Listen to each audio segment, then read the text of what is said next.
Good morning, everybody, and welcome. We are here at AHRC, New York City, down on Maiden Lane, hosting the in-person portion of this hybrid meeting. So welcome, everybody. Do see some new names. So just as a way of introduction, I am Kathy Arocho Kelly, Chair of this Manhattan Developmental Disabilities Council. So welcome to our meeting for the month of April. We'll start as we generally do with announcements. And we'll start with the virtual Zoom setting. So if you have an announcement to make, if you use the raise hand feature, we will go around for the announcements. So Jay.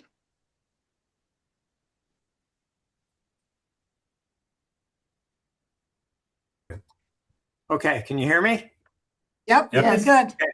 Good morning, everyone. Jay Kleinman from LifeSpire. We have openings in behavior management, parent training in Manhattan, either remote or in person. We have it in Spanish or in English. So feel free. I put my information in the chat. Reach out to me, shoot me an email, and I'll be happy to answer any questions or take referrals. Thanks. Thanks, Jay. Sure. Dennis or Michelle? Hi, good morning, everyone. Can you hear me okay? Yep, you're good. Wonderful. So my name is Michelle Dennis, and I'm one of the Director of Provider Relations at ACA New York. I just wanted to share that the Staten Island region is having a community networking event that's going to be taking place on June 9th. I'm going to share the information and put it in the Dropbox. But if you have any questions, you can reach out to me anytime. Thanks. If you need paternity court, call us. Any other announcements? It has been determined by this court. Mr. Richard, Kathy. you. Someone needs to mute. Can you just hit mute all for now? Here, go on the bottom. Good morning, Kathy. I don't have my hands raised. Couldn't find That's my okay. hand. Hi, Can I make an announcement? Yep. Okay, I'm sorry. Pat. Good morning, everyone. Family support coordinator from GHO. GHO has family reimbursement for Manhattan family. So I encourage your family, don't wait until the last day, June 30th. So as soon as you have a receipt, you have expenses, please reach out to GHO. It's for goods and service. And also GHO, we have ongoing waiver service for Day Help Without Wall, site-based Day Help, and job training program and ComHelp available. And we have staff can support in language in Korean or Chinese. So please reach out to me. And my phone number is 718-307-6563. And I will put more details on the chat. Thank you. Thanks, Pat. You're welcome. Any other announcements in the virtual Zoom? And Adelaide? Hello, everyone. My name is Adelaide Hester. I am a program supervisor at YAI. I just wanted to say that our Transition to Independence program is still enrolling new participants. We have 3 classes. I will definitely leave the information in the chat, but the program, we are looking for Manhattan residents on the autism spectrum from the ages of 17 to 21 years old. So thank you, everyone. Thanks, Adelaide. Nicole? Hi, I'm covering for Wendy Leon. She's going to be here today. She asked me to share that we have openings for most of our family support services, as well as we were given the contract for home enabling services, which is a new service for those who want to get in the intake list. And then also through our Family Connect, we have free workshops that are coming, I believe in April at the end of this week. Great. Thank you, Nicole. Then going around the room here. Oh, hi. I'm Louisa Roche. I'm from Adapt Community Network. I can announce that we have a new children's health home program. So it's for folks that are not currently receiving OPWDD services, but children ages 0 to 21 that have 2 qualifying diagnoses in Medicaid, much like the CCOs, but for the folks that are not CCO eligible, might not have met OPW eligibility, or maybe need some help getting through that process in the interim time. They can reach out to me. I will log in and put my information in the chat. Great, Good idea. thanks. All right. Okay, I'm just want to say hi. I'm Ernie McNutt from EPM. I know it's like hard to. Okay, there we go. You just said where you're not from. Yes, exactly. So I have my own health and wellness coaching practice. I'm really happy to work with anybody who's really at risk for a chronic condition or has a chronic condition that they really feel like they need extra support to manage to get good results and to help change their health and their life for the better over the long term. And I can work with folks in self-direction. I could work with anybody who has an HRA or a flexible spending account. I also will somehow put my info in the chat and let people know about my services. Thank you.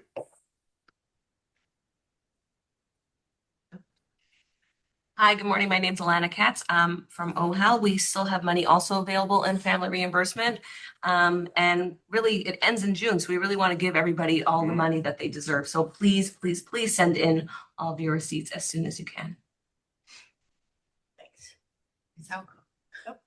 And Esper? Thanks so much, Kathy. Hi, everyone. I'm Esper Zagoras, and I'm the Director of Organizational Initiatives at Birch Family Services. And just want to share that we have 8 schools, many of them preschool programs for students with disabilities. We have a program in Springfield Gardens that provides programming for students from 3 through 22 years of age. And we specialize in providing services, instruction for students on the autism spectrum, preparing them to transition from, high school to the independent world. We even have, a program called New Frontier that provides support to young adults with autism to prepare them for the workforce, in the community.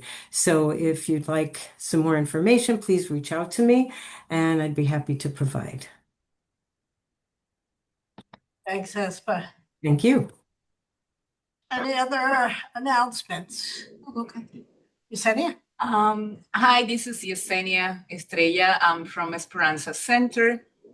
We also have money available for Manhattan families. And we have a new They Have Without Walls program that's growing rapidly. And we are very eager to take people into the community. If you have anybody interested in They Have Without Walls, please contact me. That is Yesenia Estrella at yestrella@esperanzacenter.com. Hi, everyone. I guess I'll just introduce myself too. My name is Makai Frazier. I work with AHRC NYC. I'm a transition developer. I work for ADS, our Adult Day Service Program. At the moment, we have openings in all 5 boroughs. We focus on a lot of community development work, volunteer work, getting involved with programming from cooking to dance classes to just overall anything that's more person-centered as well. If you have any interest, feel free to reach out to me. I'll put my email in the chat as well.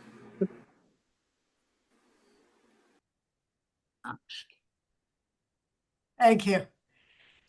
Any other announcements? Then we'll move before I forget, and I would be rather negligent if I did not announce this. Just general Manhattan DD Council information. Hopefully you have all heard and received some form of our flyer. We will be hosting our annual Family and Professional Resource Day on Tuesday, May 12th. And it will be at the CUNY Graduate Center from 9 to 2. If you have not received a flyer, you can always go to our website, manhattanddcouncil.org.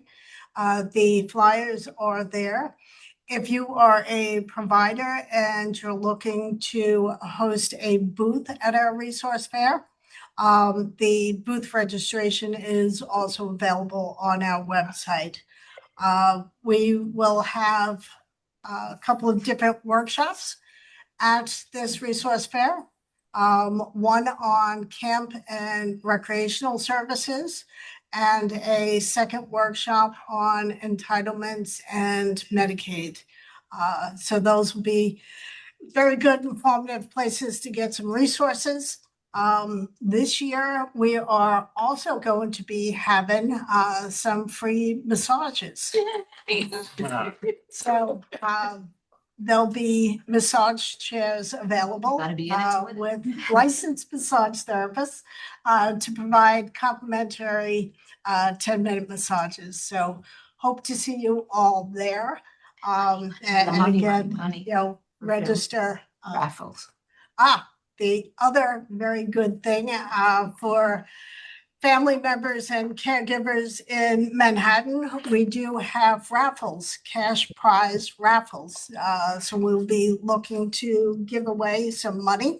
And although I love to do that, it's always a challenge to get people to actually get the raffles and get the money. So please come.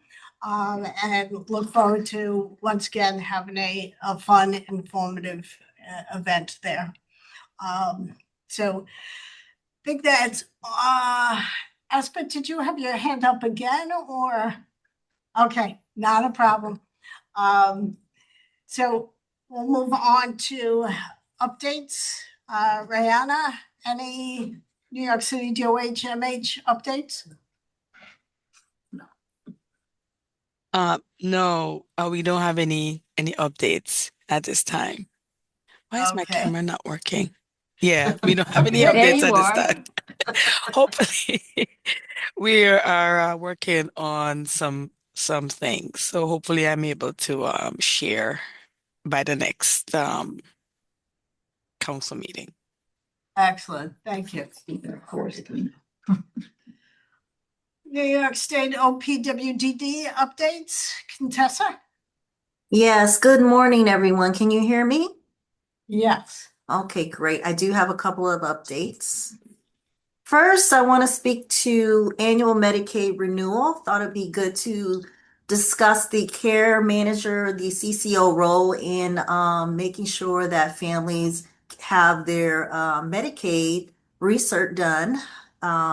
So if you're a person that's not living in a certified setting, the care manager is responsible for helping you keep your Medicaid active. So the assistance will vary depending on the person. Some individuals, some families do it themselves. They don't really need as much support, but the care manager should be aware of the person's research. Okay, not everyone needs a research, but the care manager should be aware of when it's due if they do need a research. So some information for you. Recertifications in New York City are due 2 months before the end of the Medicaid case. So that's 2 months.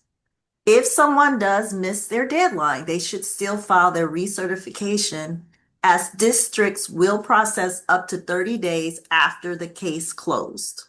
Okay, so you should still go ahead and do that certification. Some Medicaid recertifications in New York City were delayed because there were some issues with the contractor Vanguard. So some cases were either closed or not processed due to issues with tracking the renewals. So this was a Vanguard issue. they were made aware of the issue and they have fixes that are in place. But there still may be some outstanding cases that they're working on. So that was an unfortunate delay, but we're moving forward with that, or they're moving forward with that. So going back to the CCOs, I just wanted to let you know that the CCOs, the care managers, do receive training and support in their role in the Medicaid renewal. For instance, training specific to the care manager role in this process is in our SLMS, which is available to all of our CCO staff. They can register and they can take that training, and they must take it annually. Medicaid renewals will be the focus of an upcoming e-visory. Okay, and I believe that that might have come out already. I believe I saw that. OPWDD also provides a benefits toolkit online, and it has a section for Medicaid, and it outlines how to apply and the eligibility rules. It includes a focus on renewals and what to do if you lose your Medicaid. I'm going to put the link in the chat so that you guys can check that out. It's very helpful. And also wanted to let you know that with the care managers, we do have a quarterly OPWDD check-in with all the care managers. And some of the topics that we discuss are Medicaid. And it's a time where we, can allow for questions and answers, and provide, resources to the CCO care managers. So I just wanted to bring that to your attention. Of course, if you are going to be supporting a family with their Medicaid renewal, then you're going to want to get have a release signed with the CCO, because it's a third party, right? So you want to make sure you have that release signed with the CCO so that they can support you in your Medicaid renewal. So that's Medicaid.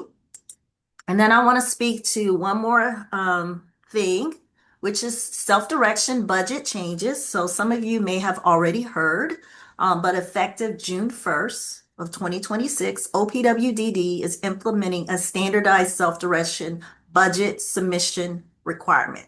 So this is an effort to bring it into alignment with existing assessment practices that we have across OPWDD.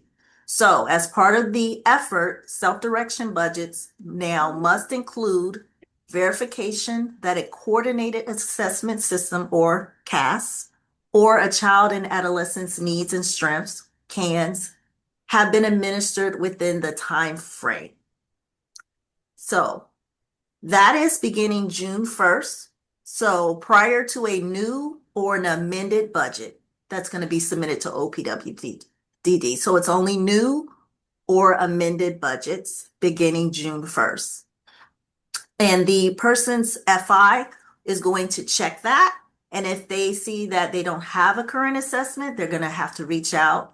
The broker or the FI will have to reach out to the care manager to request the CANS or the CAS assessment. So I'm going to also put the existing process for CANS and CAS. I'm going to put a link in the chat as well so that you can look at that. The website and form will be updated as well to reflect this prior to June 1st. And the expectation will be enforced June 1st for new and again amended budgets going forward. It does not require that all individuals enrolled in self-direction obtain an updated assessment prior to June 1st. All right, so that's all I have today. Any questions?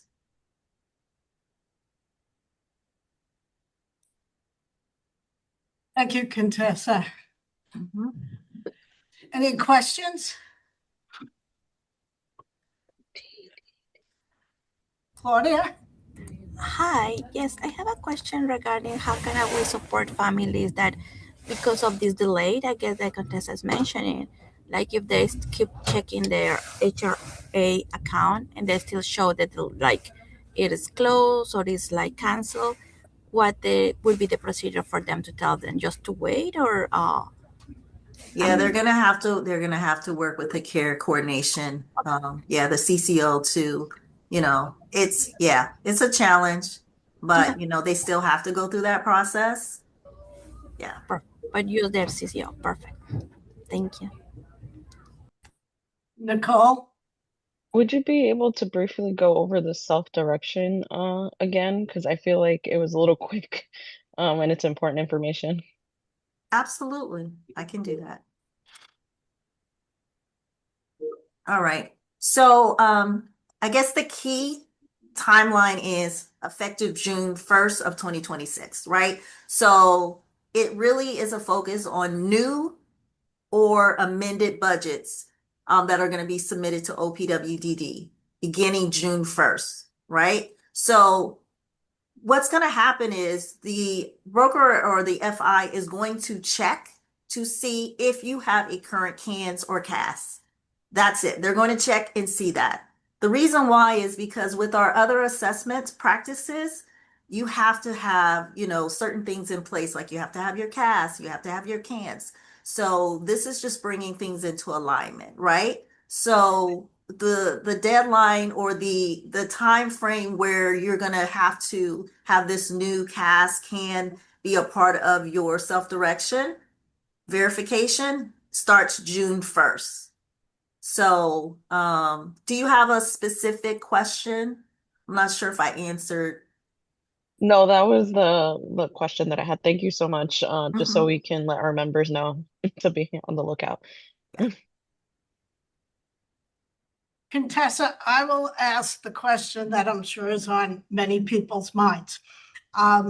With the CAS and the CANS assessments currently, they are being used currently for as part of the available tools in authorizing services. Will the CAS or CANS be used in a similar fashion under self-direction? I'm not sure. I can't really answer that. I know with the CAS and CANS, it's something that, it's measuring, the needs of the individual. It's giving you a picture, right? And I think that it's just something that if you're going to have a self-direction budget, they want to have those assessments updated, right? Because when you're, I have someone so that's really that's focused on coaching people at risk for. Say that again, please.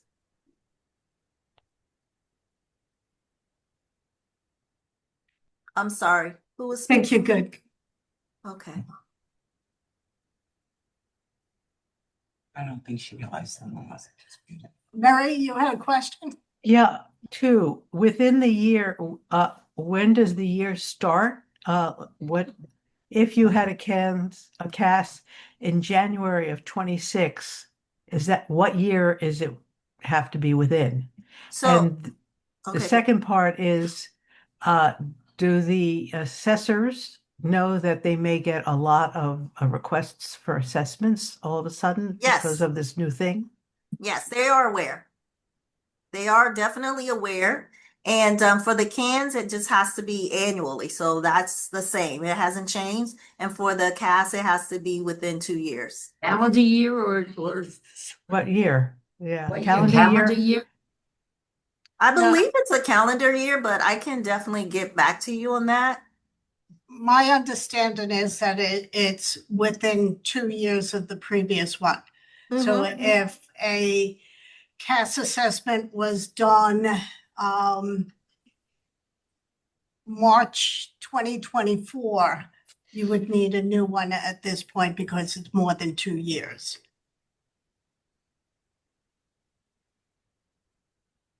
Jackie's there, but Jackie? First, I want to say good morning to Paula Cano, who's an amazing supervisor and helped me through this exact process. And we were told that in order to apply for the CRO, I had to have a current CAS. There was nothing about June 1st. And when I first started this process, it was in August. And it's listed as the requirements on the CRO that you have to have a CAS assessment. So I'm a little confused about the timing. Yes, I can't speak to that. If you have, if you want to hit me up personally in the chat, I can connect you. If you have some questions with, our housing regarding that, because they can better answer your questions. Okay, well, I think, I mean, unless I'm incorrect, that it's written on the OPWDD website and in other documents that you need to have that. So I appreciate the offer. I mean, I'm already in the middle of the process, so I don't need to speak to anybody. I just think that the June 1st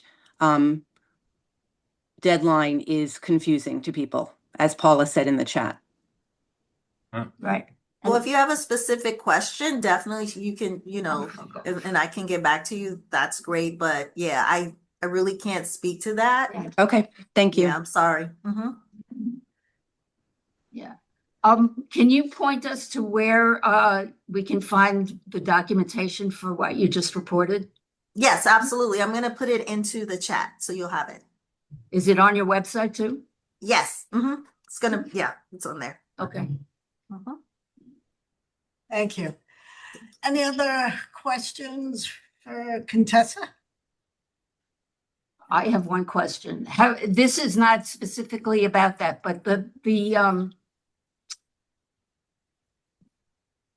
has OPW figured out how everyone can get in-person assessments because instead of being offered virtual?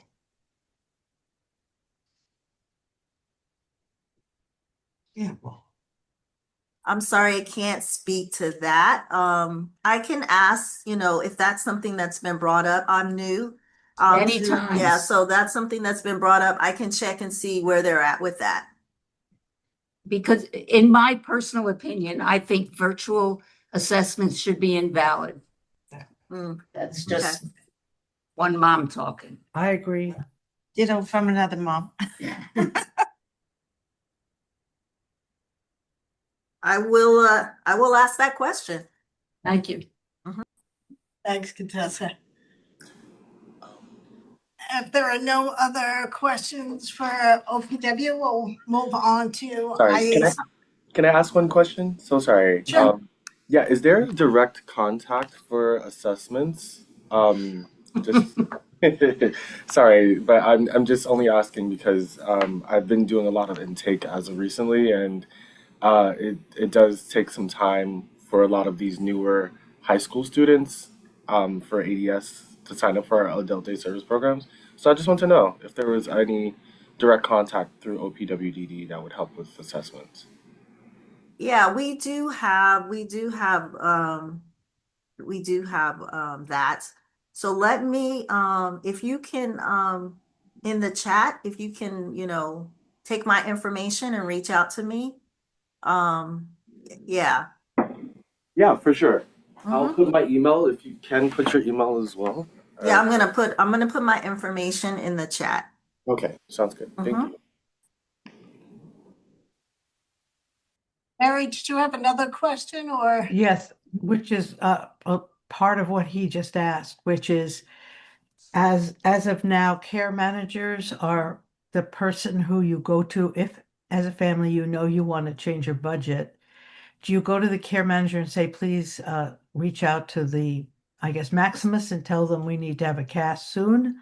Or can you reach out to them directly yourself as he asked and set it up and directly without having the care manager there? And also, is there any requirement that if a cast is being done, that the families and all significant important others, circle of support others, be there as well? Okay. To your first question, usually the assessors know, they know when your cast, or cans is due. So they usually reach out to the care manager. So that relationship is there. So the, Maximus and the care coordination organizations will be responsible for making sure that happens. I'm not familiar with, individuals ever reaching out because, the assessors are pretty good at reaching out to, make sure it's done. But how do they know if you want a budget amendment unless you tell them? Well, if you're communicating with your broker, you're communicating with your care manager, then that information, is going to be shared. So, I mean, it's really the CCO. You really want to, have the relationship with the care manager. They know when your CAS, is due. They know that that's their role is to track that stuff. So, and they work with your broker and FI. So, yeah. And the second question with the CAS or CANs, it's up to the individual, who they want there, right? If they just want it to be there with themselves because they advocate for themselves, or if there needs to be a family member there, or there's a particular, maybe someone that, they feel advocates for them, they can have someone there with them.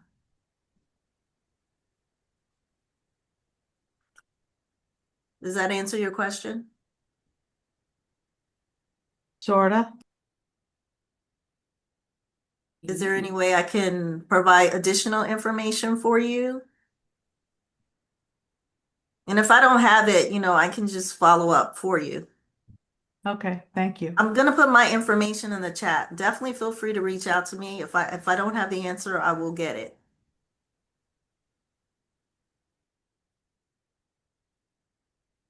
Thank you.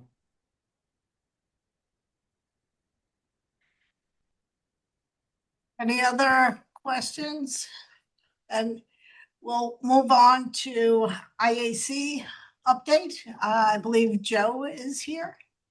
Yes, hello, how are you? How's everybody doing this morning? So Here. I'm going to talk from a high level first and start with an update on our what we're watching at the federal level. One of the things that happened this last month is the President's budget proposal came out, which included flat funding and targeted reductions and proposed eliminations across several disability-related discretionary accounts.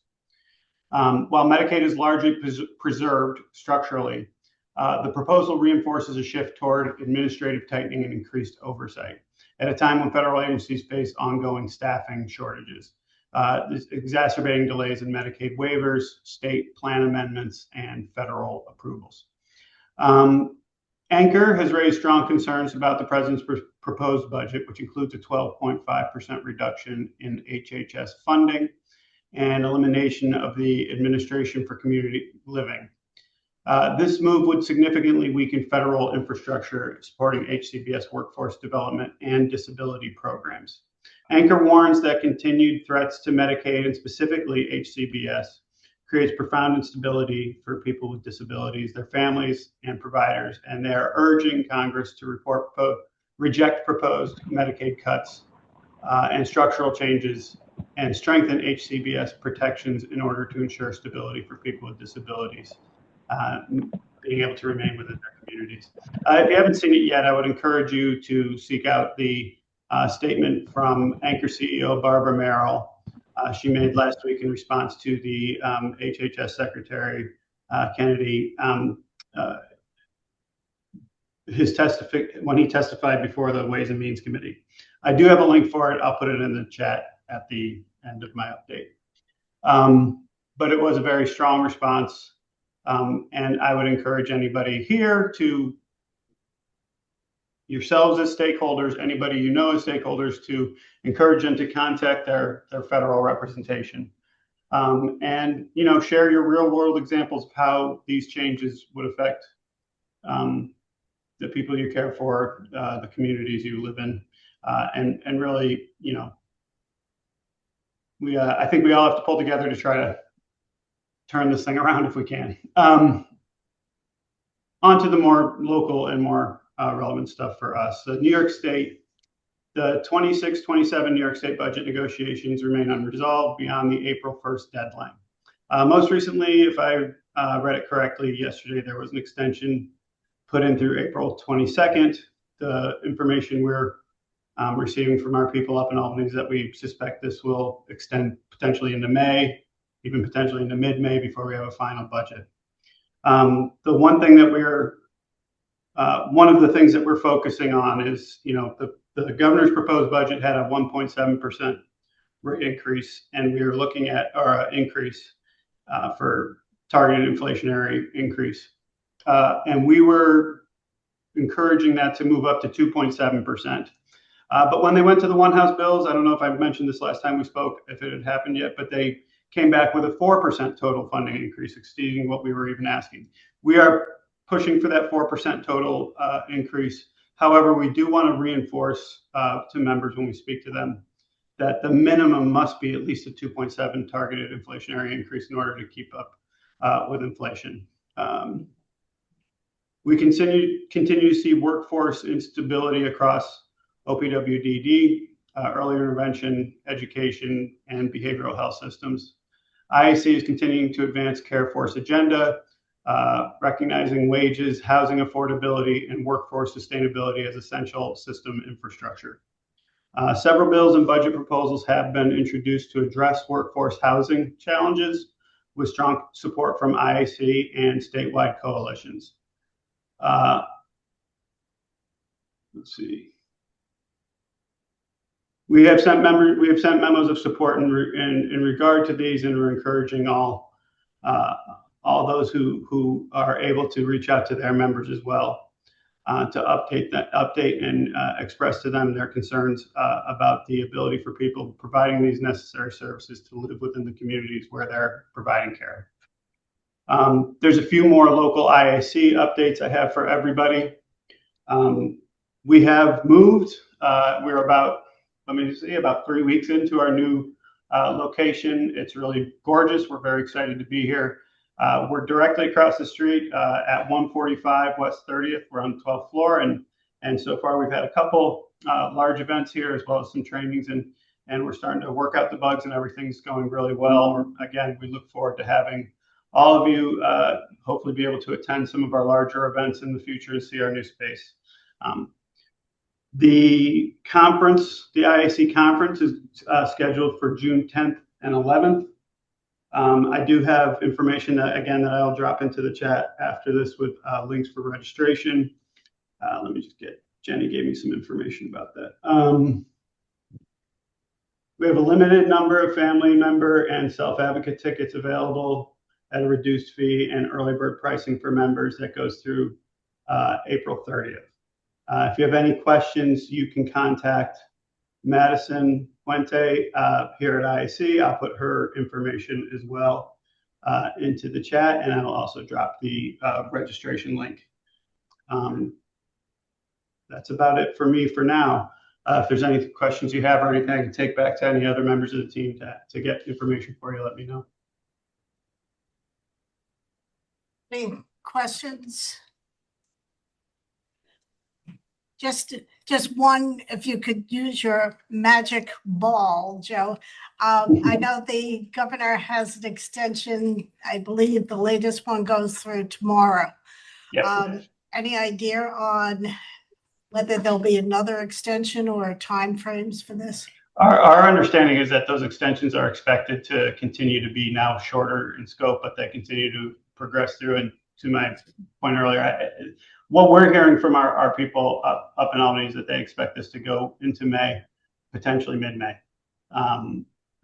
We are up there for education lobby days, and we were having a planning meeting, lobby day, and we were planning a meeting for that for May 5th. And even that, one of our people up there was saying it may be a voting on budget day. We don't know, and we won't know until we get there. So they're even looking at it as into May. So everybody should continue their phone calls, their one-clicks, and continue the push on advocacy until we cross the finish line on this. Absolutely. I'll put the one-clicks into the chat as well, the links to the one-clicks. Great. Thanks, Joe. Thank you. We'll move on to committee update reports. Manhattan Family Support Service Advisory. Mary or Jackie? Hi, Mary. Jackie and I are, along with the transition committee, are hosting another, once again, guardianship and future care planning workshop. Tomorrow's will be at 10 o'clock. It will be on Zoom. It's We have 197 registrants already, so that's really exciting. It's something really that everybody should be considering. We will talk about tomorrow 17A guardianship in general, as well as alternatives such as supported decision-making. Stephanie Barron is presenting. She's the staff attorney at HRC, and she's done this for us several times. She will also talk about representative payee for our children once they turn 18 are eligible for SSI. She'll talk about healthcare proxies and power of attorneys that we should have for our children. And the second part is the following Wednesday, and that will be in person here at HRC in the boardroom. The catch to that is if you didn't attend session 1, it's mandatory that you attended session 1 if you are going to come in person, which is help with the application process. So we put a MailChimp out yesterday, and we'll send another one tomorrow. It starts 10 o'clock, and that's about it from me. Jackie, do you have anything to add? Nope, that's good. Thanks. Thanks, Mary and Jackie. Wait, Transition- Kathy, I do Oh, have one go more ahead, thing. Jack. Sorry, I just wanted to say you should definitely come to our table at the fair because we're gonna have chocolate. Oh, and you should have been here today because Jackie and I supplied Dunkin' Donuts coffee and munchkins. Ooh, So munchkins. you guys are Chocolate ones here you too. guys are missing that, and they have new wedding cake munchkins. Okay, they're blueberry. I just found that out. So if you want to indulge in stuff, Jackie and I will also probably bring some food at the next city council meeting. Yes, definitely. Come in person. Bribery. And there will be food at the in-person guardianship meeting as well. Don't know about wedding cakes, That's but we'll see. good food, yes.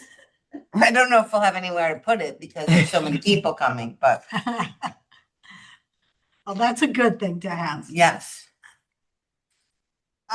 Transition Committee, Andrew or Pat? Hi, just piggybacking on Mary and Jackie, we're a transition committee is co-sponsoring the guardianship series with Family Support Service Advisory Council and AHRC's guardianship services. One more plug is that service that AHRC offers, the guardianship assistance, normally has a pretty lengthy wait list. Joining these sessions, you're actually skipping the wait list, especially for the Part 2 assistance with the 17A guardianship petition form. So this is a really cool opportunity. It comes but once a year. Sign up and join us. The flyer and the registration link and everything is in the chat again. Hope to see you there. Thanks, Andrew. Thanks, Andrew. Finally, the Family and Provider Information Committee, Manawati. Hi, good morning, everyone. Unfortunately, Wendy couldn't be here today, but we have no updates at this time. We'll be hosting our next meeting in June, and so information to come out on our topic and the registration. Fair. We want to ask for volunteers for the fair. Oh. Yeah. Do you want to? Just a plug again for our fair. And also, in addition, we are still looking for volunteers to help out on the day of the event. And the volunteers would assist either with the registration tables or assist in directing people to various resource booths, as well as if anyone is bilingual in Spanish or Chinese, that would also be very helpful to have people there for information as well. Paola? Oh, can I just give them my email? Good morning, all, and thank you for letting me in. I was waiting. I was like, my God, you guys forgot about me. Thank you for the opportunity in terms of the volunteers. So at the Parent Center, I would like to know a little bit more about it because I can volunteer with 2 of my staff members. The other 2 are going to be at our table, and we all are bilingual, fully bilingual English and Spanish. So maybe you can give us like a better guidance, like if it's gonna be a separate conversation or a group meeting or whatever, just let us know. Thank you. Okay, so I found out yesterday that I'm in charge of that volunteer We all know. job. And so my phone number would be 917-796-5407. You can email us at manhattanfamilyadvisory@gmail.com. So if someone could put that in the chat for me, that would be great because I'm not signed on. Andrew, could you put it in the chat? So manhattanfamilyadvisory@gmail, and the phone number, Jackie and I's FSS phone number is 917-796-5407. Thank you, and we appreciate. And the most fun part is gonna be culling the crowds around the masseuses, so. Yeah, so we'll give that. It's a great day, everybody. It is. Everybody should come. It's really Yeah. an amazing fun day, and you get lots of swag from all the tables, and it's just Food. and food and prizes. Anybody should come and spread the word. It's important. And it'll be nice helping. Yes. On that note, any other news, comments, suggestions? We are still looking. I would love to have and take this show on the road. We do have, I do have this space here at Maiden Lane again for next month. However, I am not a room hog. So if you'd like your agency to host a hybrid meeting of the council, just let me know. And we will have that opportunity to go out and about the city. Nicole? Yeah, I had submitted a form for Adapt to host multiple times and no one had gotten back to me. I can put my email in the chat if anyone wants to reach out to me directly. I will definitely reach out to you, Nicole. I know we've gone back and forth with a couple of the dates. Our meetings are, our next meeting is May 19th. And then our June meeting will be the third Tuesday of June. June 16th. In May, if we have the fair. Yeah, they want to review the fair. Which will be June 16th. And again, we do break for the summer.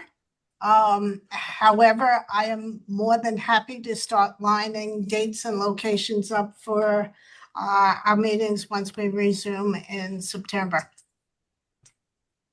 And you don't have to provide food. I can bring the food. Okay, we just need a room and a video. Sounds great. I put my email in the chat. Thank you. Thanks, Nicole. Yoga. Then on that note, have a great day. And we shall see you all at the fair on May 12th. Be there. Thanks again.